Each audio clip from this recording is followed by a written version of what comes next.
Hello, good morning friends. कैसे हैं आप सभी लोग। मैं आशा करता हूं आप सभी लोग बहुत अच्छे होंगे और अपनी तैयारी भी बहुत अच्छे तरीके से कर रहे होंगे। आज हम लोग यूपी बीएड जो एंट्रेंस एग्जाम है वो अप्रैल में आपका होने वाला है। 20 से 25 अप्रैल के बीच में एग्जाम डेट रहेगी। तो उससे रिलेटेड जो हिंदी का प्रैक्टिस सेट है फर्स्ट, उसमें टॉप 50 क्वेश्चंस को लेकर के मैं उपस्थित हूं। आप सभी लोग इन प्रश्नों को लगाएंगे। अगर कहीं पर भी कोई प्रॉब्लम होती है तो आप लोग बेझिझक कमेंट बॉक्स में कमेंट कर सकते हैं। और ये सभी प्रश्न विगत वर्षों में कहीं ना कहीं पूछे हुए प्रश्न हैं। तो आइए इन प्रश्नों की प्रैक्टिस करते हैं और आप लोग अपने को चेक कर सकते हैं। तो आज की वीडियो का पहला प्रश्न आपकी स्क्रीन पर है कि गूंगे का गुड़, इस मुहावरे का आपको अर्थ बताना है। बहुत मीठा, या भूख लगना, या बात बिगड़ना, या अव्यक्त अनुभव। तो इसका जो राइट आंसर बनेगा आपका वो बनेगा अव्यक्त अनुभव।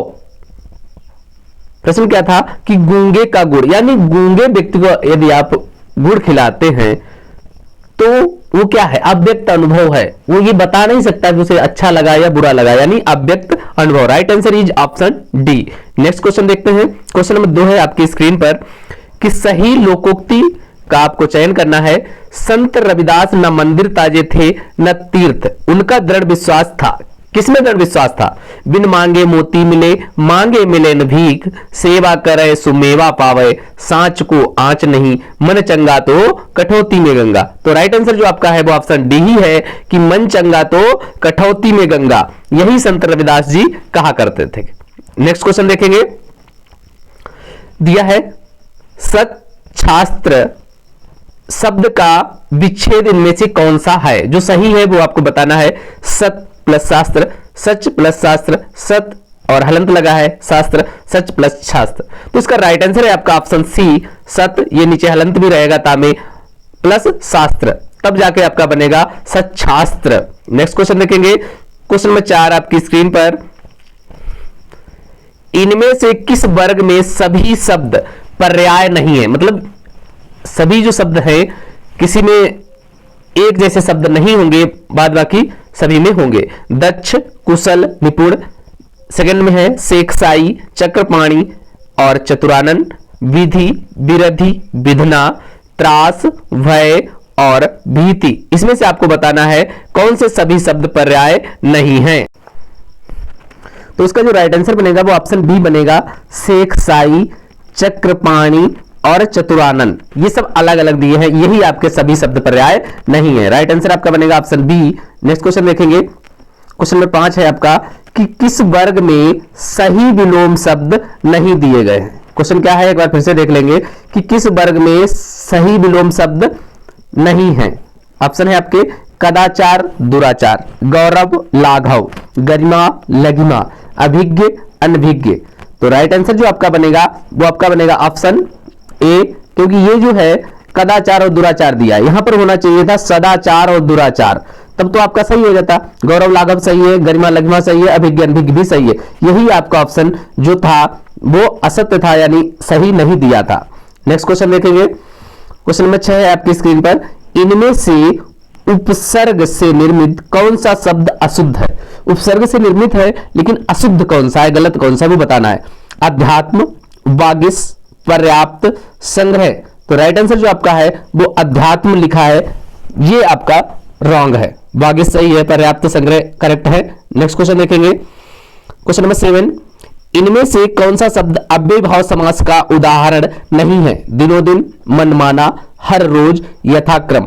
आपको बताना है जो अव्ययभाव समास का उदाहरण नहीं है। अव्ययभाव में क्या होता है? पहला पद अव्यय जिसका होता है वो आपका अव्ययभाव समास होता है। तो यहां पर राइट आंसर जो है मनमाना में आपका अव्ययभाव समास नहीं है, दिनों दिन में है, हर रोज में भी है, यथाक्रम में भी आपका अव्ययभाव समास है। नेक्स्ट क्वेश्चन देखेंगे। क्वेश्चन नंबर 8, रंग शब्द से क्रिया बनती है। रंगवाला, रंगीन, रंगना या रंगाई। तो राइट आंसर आपका बनेगा रंगना। रंग शब्द से जो क्रिया बनेगी वो रंगना बनेगी। नेक्स्ट देखिए, कुशानु शब्द का अर्थ है कृष्ण, कंस, अर्जुन, आग। ये कुशान लिखा है, यहां पर कृषान होना चाहिए था, और ये ऑप्शन जो आपका बनेगा करेक्ट वो बनेगा डी ऑप्शन, आग। वर्तनी की दृष्टि से सही शब्द आपको बताना है। महत्व, किस तरीके से आप लिखेंगे, महत्व, महत्व, महतब या महातत्व। तो राइट आंसर जो आपका है महत्व, जो फर्स्ट ऑप्शन पे ही लिखा है वही आपका करेक्ट है, बाद बाकी ये सभी रॉन्ग है। Right answer is option A. Next question देखते हैं, यमुना का समानार्थी शब्द बताना है आपको, कौन सा है, देव नदी, कालिंदी, गिरा या रागिनी। Right answer is option B, Kalindi जो है वो यमुना का ही पर्याय है। नेक्स्ट क्वेश्चन देखेंगे, क्वेश्चन नंबर 12 आपकी स्क्रीन पर आता हुआ, निम्नलिखित में से क्रिया विशेषण कौन सा है। क्रिया विशेषण है जो क्रिया की विशेषता बताए वो क्रिया विशेषण होता है। अरे तुम यहां कैसे, गणेश जोर जोर से पढ़ता है, तुम्हारे पीछे रमेश बैठा है, सुबह तुम पार्क की ओर क्यों जा रहे थे। तो राइट आंसर आपका वी है कि गणेश पढ़ता है, लेकिन कैसे, जोर जोर से, यानी यहां पर क्रिया की विशेषता बताई गई है। तो राइट आंसर आपका बनेगा ऑप्शन वी। नेक्स्ट क्वेश्चन देखेंगे, क्वेश्चन नंबर 13, बर्तनी की दृष्टि से सही शब्द क्या है, अटालिका, अटालिका, अट्टालिका, अट्टालिका। तो राइट आंसर जो बनेगा ऑप्शन डी बनेगा, अट्टालिका। इस टाइप से आपको लिखना है। नेक्स्ट क्वेश्चन देखिएगा, कह रहा है कि निम्नलिखित वाक्य में प्रथम तथा अंतिम अंश संख्या 1 और 6 के अंतर्गत दिए गए, बीच वाले 4 अंश ए बी सी डी के अंतर्गत बिना क्रम के हैं, चारों अंशों को आपको उचित क्रमानुसार व्यवस्थित करना है। तो देखते हैं पहला क्या दिया है, गृहिणी गृहस्थ जीवन रूपी नौका की वह पतवार है, वह पतवार है, इस नौका को बचाती हुई जो अपनी बुद्धिमत्ता, चरित्र बल और त्यागमय जीवन से थपेड़ों और भंवरों से किनारे तक पहुंचती है। तो इसमें से आपको कोर्ट में चूज करना है, ए बी सी डी या डी सी बी ए या सी ए डी बी या इनमें से कोई नहीं। तो आपका जो राइट आंसर बनेगा वो आप मिला के देख लेते हैं कि गृहिणी गृहस्थ जीवन रूपी नौका की वह पतवार है जो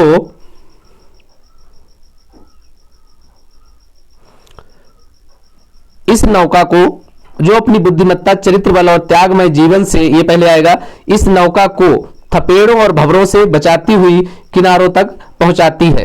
इस टाइप से आप मिलाएंगे तो आपका जो राइट आंसर बनेगा वो आपका बनेगा ऑप्शन सी, यानी C A D B. Right answer is option C. Next question देखेंगे, भाषा के शुद्ध रूप का ज्ञान किससे होता है। अगर भाषा का आपको शुद्ध रूप का ज्ञान करना है तो आप किससे ज्ञान अर्जित करेंगे, लिखित भाषा, लिपि, व्याकरण या इनमें से कोई नहीं। राइट आंसर बनेगा आपका व्याकरण। शुद्ध भाषा का रूप आप जान सकते हैं व्याकरण से। नेक्स्ट क्वेश्चन, निम्नलिखित में से ट वर्ग में नहीं है, जो ट वर्ग में व्यंजन नहीं है उनको बताना है, ध, ठ, ढ और ढ। तो राइट आंसर जो आपका बनेगा वो ऑप्शन ए है, जो धा धनुष आपका आता है ये आपका ट वर्ग में नहीं बल्कि ट वर्ग में है, ये ट वर्ग का व्यंजन है। नेक्स्ट क्वेश्चन देखेंगे, वृक्ष से पत्ते गिरते हैं, इस वाक्य में जो वृक्ष है, वृक्ष से कौन सा कारक बनेगा, कर्म, अपादान, करण या अधिकरण। तो राइट आंसर होगा यहां पर आपका ऑप्शन बी, जहां पर भी कोई वस्तु अपने ध्रुव से अलग होती है, या इसका फार्मूला भी होता है कि ध्रुवम अपाये अपादानम, तब वहां पर अपादान होता है। और विभक्ति की बात करेगा तो पंचमी विभक्ति होती है। Right answer is option B. Next question देखते हैं, क्वेश्चन नंबर 18 है आपके सामने, निम्नलिखित वाक्यों में से शुद्ध वाक्य का चयन कीजिए। भारत में अनेक जातियां हैं, भारत में अनेक जाति हैं, भारत में अनेकों जाति है, भारत में अनेकों जातियां हैं। तो राइट आंसर जो आपका बनेगा वो ऑप्शन ए है कि भारत में अनेक जातियां हैं, अनेकों नहीं लिखा जाता है। नेक्स्ट देखेंगे, रस बताना है आपको, इसमें से कौन सा रस है, निशिदिन बरसत नयन हमारे, निशिदिन बरसत नयन हमारे, वियोग श्रृंगार, करुण रस, रौद्र रस, अद्भुत रस। तो यहां पर राइट आंसर जो आपका बनेगा वो वियोग श्रृंगार है। वियोग श्रृंगार कहां पर होता है, जब नायक और नायिका में अलगाव पाया जाता है, विछुड़न पाया जाता है, वहां पर आपका वियोग श्रृंगार होता है। नेक्स्ट क्वेश्चन देखेंगे, मेरे तो गिरिधर गोपाल दूसरो ना कोई, जाके सिर मोर मुकुट मेरो पति सोई। इसमें आपको बताना है कौन सा रस है, करुण, शांत, श्रृंगार या हास्य। राइट आंसर आपका बनेगा यहां पर श्रृंगार रस है। अंक शब्द का अनेकार्थी शब्द नहीं है, जो अंक है इसका कौन सा शब्द अनेकार्थी नहीं है, पृथ्वी, संख्या, गोद, नाटक का एक भाग। राइट आंसर जो अंक मींस पृथ्वी नहीं होती है, गोद भी होती है, संख्या भी होती है, नाटक का एक भाग भी अंक कहलाता है। Right answer is option A. Next question देखते हैं, पंच शब्द का अनेकार्थी शब्द नहीं है, निर्णय करने वाला, 5 ग्राम सरपंच और पंचानन। राइट आंसर आपका जो है वो पंचानन नहीं है, निर्णय करने वाला होता है, 5 है ग्राम सरपंच। ये सभी आंसर करेक्ट है, जो पंचानन है वो आपका नहीं है, इसलिए यहां पर आंसर बनेगा आपका ऑप्शन डी। नेक्स्ट क्वेश्चन देखिएगा, निम्नलिखित में असमानार्थक शब्द का चयन कीजिए। जो असमान है, व्यथा, पीड़ा, संकट और दर्द। राइट आंसर क्या बनेगा यहां पर, व्यथा, पीड़ा, दर्द एक जैसे हैं, जो संकट है वो अलग है, इसलिए यहां पर राइट आंसर बनेगा आपका ऑप्शन सी। 24 में देखें, द्वेष, स्नेह, अनुराग, प्रीति। तो 24 का राइट आंसर आपका बनेगा ऑप्शन ए, अनुराग, द्वेष, अनुराग, स्नेह, प्रीति लगभग एक जैसे है, द्वेष अलग है। नेक्स्ट देखते हैं 25। अगर वीडियो दोस्तों पसंद आ रहा है तो प्लीज एक लाइक अवश्य करें और कमेंट बॉक्स में जाकर एक कमेंट अवश्य करें। 25 में देखिए, उगना, जन्म, मृत्यु, उत्पादन। तो यहां पर उगना, जन्म, उत्पादन एक जैसे हैं, मृत्यु जो है वो अलग है। नेक्स्ट क्वेश्चन देखेंगे, सूर, वीर, निडर और डरपोक। डरपोक अलग है, सूर, वीर, निडर एक जैसे शब्द हैं। नेक्स्ट क्वेश्चन देखते हैं, पितृ प्लस अनुमति की संधि इनमें से कौन सी है। पितृनुमति, पितृनुमति, पितृनुमति या पित्रानुमति। तो राइट आंसर जो आपका बनेगा वो बनेगा ऑप्शन बी, पितृनुमति। Option B is the correct answer. Next question देखेंगे, ये आपको पढ़ना है, यहां पर ये रॉन्ग इन लोगों ने दिया है कि रस पूछ रहा है, ये चीज नहीं है, इसमें से आपको पढ़ना है 28 क्वेश्चन लेकर के आपको आगे रीड करना है पूरा ये पैराग्राफ, उसके बाद कुछ क्वेश्चन दिए होंगे उस पर आंसर करना है। तो पैराग्राफ पढ़ते हैं हम लोग जल्दी से, कि प्रगतिवाद पूंजीवाद का प्रमुख शत्रु है, वह शोषित वर्ग के लोगों को समाज की जगत शक्तियां मानकर उनकी सहायता के लिए समाज को सचेत करता है। वह दलित वर्ग पर होने वाले अत्याचारों के विरुद्ध आवाज बुलंद करता है। मनुष्य की वर्तमान दुर्दशा के लिए अतीत को दोषी ठहराता है, क्योंकि वर्तमान अतीत का ही प्रतिफल है। अतीत का इतिहास मुख्यतः पूंजीवादी सभ्यता का इतिहास है। साम्राज्यवादी तथा पूंजीवादियों के उत्पीड़न से मनुष्य की जो दुर्गति और दुर्दशा हुई है वह अत्यंत दर्दनाक है। आर्थिक साधन और जीवन सुविधाओं से हीन मानव की यह दुर्दशा किसी भी संवेदनशील व्यक्ति से नहीं देखी जा सकती। तो इस पर आधारित पहला क्वेश्चन है आपके सामने कि साम्राज्यवादियों तथा पूंजीपतियों के उत्पीड़न से किसकी दुर्गति हुई है, व्यापार की, मनुष्य की, राजनीति की या धर्म की। तो राइट आंसर जो यहां पर बनेगा वो आपका ऑप्शन बी बनेगा, मनुष्य की दुर्गति हुई है। नेक्स्ट क्वेश्चन देखेंगे, प्रगतिवाद मनुष्य की वर्तमान दशा के लिए दोषी ठहराता है, परंपरा को, पूंजीवाद को, अतीत को या साम्राज्यवाद को। Right answer is option C, अतीत को। नेक्स्ट क्वेश्चन देखेंगे, अतीत का विलोम है वर्तमान, नवीनतम, आधुनिक या पुराना। राइट आंसर बनेगा ऑप्शन बी, नवीनतम। अतीत जो है प्राचीन समय की बात हो रही है, नवीनतम नया। नेक्स्ट क्वेश्चन देखेंगे, प्रगतिवाद का प्रमुख शत्रु क्या है, दुश्मन क्या है, दलितवाद, स्त्रीवाद, राजनीति, पूंजीवाद। Right answer is option D, पूंजीवाद। नेक्स्ट क्वेश्चन देखेंगे, प्रगतिवाद किस वर्ग पर होने वाले अत्याचारों के विरुद्ध आवाज बुलंद करता है, उच्च वर्ग, दलित वर्ग, प्रयोगवाद या निम्न वर्ग। Right answer is option B, दलित वर्ग। मीठा शब्द से जातिवाचक संज्ञा बनेगी, कौन सी जातिवाचक संज्ञा बनेगी, मीठा शब्द से जातिवाचक बनाना है। आस प्रत्यय के योग से, आई प्रत्यय के योग से, पन प्रत्यय के योग से या उपयुक्त में से कोई नहीं। तो राइट आंसर आपका है ऑप्शन बी, मीठा में जब आप ऐड करेंगे आई तो क्या हो जाएगा, ये मिठाई। तो ये आपका जातिवाचक संज्ञा बन जाएगा। नेक्स्ट क्वेश्चन देखेंगे, सबके साथ एक सा व्यवहार करना चाहिए, इसके लिए उचित मुहावरा क्या होगा, अंधेर नगरी चौपट राजा, एक लाठी से सबको हाँकना, गेहूं के साथ घुन भी पिसता है, सावन हरे न भादों सूखा। राइट आंसर आपका बनेगा ऑप्शन बी, एक ही लाठी से सबको हाँकना, यानी सभी के साथ एक जैसा व्यवहार करना। नेक्स्ट क्वेश्चन, जिन शब्दों का स्रोत पता नहीं हो वे क्या कहलाते हैं, मतलब जिनका पता ही नहीं है कि शब्द कहां से लिए गए, तत्सम, तद्भव, देशज, विदेशज, तो वो क्या कहलाते हैं, वे शब्द आपके देशज कहलाते हैं, जिनका स्रोत का पता ही नहीं चलता है कि कहां से लिए गए। नेक्स्ट देखेंगे, वृष्टि ना होने पर सूखा पड़ने की है, प्रस्तुत वाक्य में खाली स्थान पर कौन सा शब्द आएगा, अपेक्षा, आशा, आशंका या संभावना। राइट आंसर होगा आपका ऑप्शन सी, आशंका। क्या वृष्टि ना होने पर सूखा पड़ने की आशंका है। Right answer is option C. Next question देखेंगे, क्वेश्चन नंबर 37, किस विकल्प में शब्दों का सही क्रम है जिस क्रम से वे शब्दकोश में मिलते हैं? नलिनी, नवग्रह, नशा, नश्वर या खड़ाऊ, खरोच, खमीरा, खल, चंद्रहास, चकोरी, चंद्रकांक, चक्का, भारी, भाल, भारव और भाषा। राइट आंसर बनेगा आपका ऑप्शन बी जो है खड़ाऊ, खरोच, खमीरा, खल। ये सब शब्दकोश में इसी क्रम से मिलते हैं। नेक्स्ट क्वेश्चन देखेंगे। बच्चे छत पर खेल रहे हैं। बच्चे छत पर खेल रहे हैं, इस वाक्य में रेखांकित शब्द में कौन सा कारक है? करण, संप्रदान, अपादान या अधिकरण? तो यहां पर जो कारक है वो आपका अधिकरण है, क्योंकि यहां पर आधार का बोध हो रहा है। बच्चे छत पर खेल रहे हैं, कहां खेल रहे हैं? छत पर खेल रहे हैं, जैसे बंदर छत पर बैठा है, तो यहां पर जो भी है छत पर की जगह यहां पर आपका अधिकरण कारक होगा। निम्नलिखित में से ऊष्म ध्वनि कौन सी है? त, र, फ, व। Right answer is option C, जो फ है आपका वो ऊष्म ध्वनि के अंतर्गत आता है। नेक्स्ट, चतुर्दश शब्द में कौन सा समास है?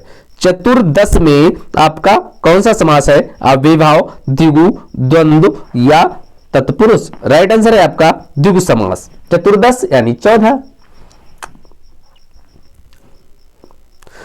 द्विगु समास की एक विशेषता होती है कि इसका प्रथम पद जो है वो संख्यावाचक होगा, जैसे चौराहा, चतुष्फला, त्रिफला, तिराहा, ये सब क्या है? द्विगु समास के ही उदाहरण है। आभूषण का पर्यायवाची शब्द नहीं है। अलंकार, विभूषण, भूषण, हार। Right answer is option D, जो हार है वो आभूषण का पर्यायवाची नहीं है, बाद बाकी अलंकार, भूषण और विभूषण ये आभूषण के पर्यायवाची हैं। तद्रुप में संधि का प्रकार कौन सा है? स्वरगुण, स्वरयण, व्यंजन, विसर्ग? राइट आंसर बनेगा आपका ऑप्शन सी, व्यंजन संधि है। नेक्स्ट क्वेश्चन, जरा जरा शब्द युग्म का सही अर्थ क्या है? थोड़ा, बुढ़ापा, कुछ, थोड़ा, बुढ़ापा या थोड़ा, थोड़ा, कुछ? तो इसका जो राइट आंसर है वो आपका ऑप्शन है ए है, जरा यानी थोड़ा, और जरा इसका मतलब होता है बुढ़ापा। Right answer is option A. Next question, बे उपसर्ग का प्रयोग कहां अनुचित है? बेफिक्र, बेफिजूल, बेचारा, बेरोक टेक, बेरोक टोक? तो राइट आंसर जो आपका है इसका वो ऑप्शन सी है, बेचारा, ये अनुचित है। नेक्स्ट क्वेश्चन, वह तो विभीषण निकला रेखांकित पद में संज्ञा का प्रकार क्या है? व्यक्तिवाचक, जातिवाचक, भाववाचक या समूहवाचक? Right answer is option B, जातिवाचक। निम्नलिखित में से अशुद्ध शब्द छांटिए। गुंजन, संगत, सन्यासी, संचय? राइट आंसर जो बनेगा आपका वो ऑप्शन बी बनेगा, संगत जो है वो सही तरीके से नहीं लिखा गया है। नेक्स्ट देखिए, दूसरों पर उपकार करने वाला, इसके लिए एक वाक्यांश का शब्द क्या होगा? आज्ञाकारी, उपकृत, कृतज्ञ या परोपकारी? Right answer is option D, वो परोपकारी कहलाता है। नेक्स्ट क्वेश्चन, निम्नलिखित में से शुद्ध शब्द छांटिए। आयुष्मान, आयुष्मान, आयुष्मान या आयुष्मान? किस टाइप से आप आयुष्मान लिखेंगे? तो राइट आंसर आपका बनना है वो ऑप्शन सी है, आयुष्मान, इस टाइप से आप लिखेंगे। नेक्स्ट देखिएगा, उचित स्थान भरना है आपको कि मुझे है कि आप मेरा मनोभाव ना समझ सके। खेद है, शोक है, दुख है या दर्द है? राइट आंसर जो है आपका वो ऑप्शन ए है कि मुझे खेद है कि आप मेरा मनोभाव ना समझ सके, ऑप्शन ए। नेक्स्ट क्वेश्चन देखेंगे, वर्तमान में भी महात्मा गांधी के विचारों का महत्व है। व्यवस्था, संदर्भ, घटनाओं या परंपराओं? राइट आंसर बनेगा आपका ऑप्शन बी, यानी वर्तमान संदर्भ में भी महात्मा गांधी के विचारों का महत्व है। आज के वीडियो में इतना ही, फिर मिलते हैं एक नए वीडियो के साथ। तब तक के लिए नमस्कार, जय हिंद, वंदे मातरम दोस्तों।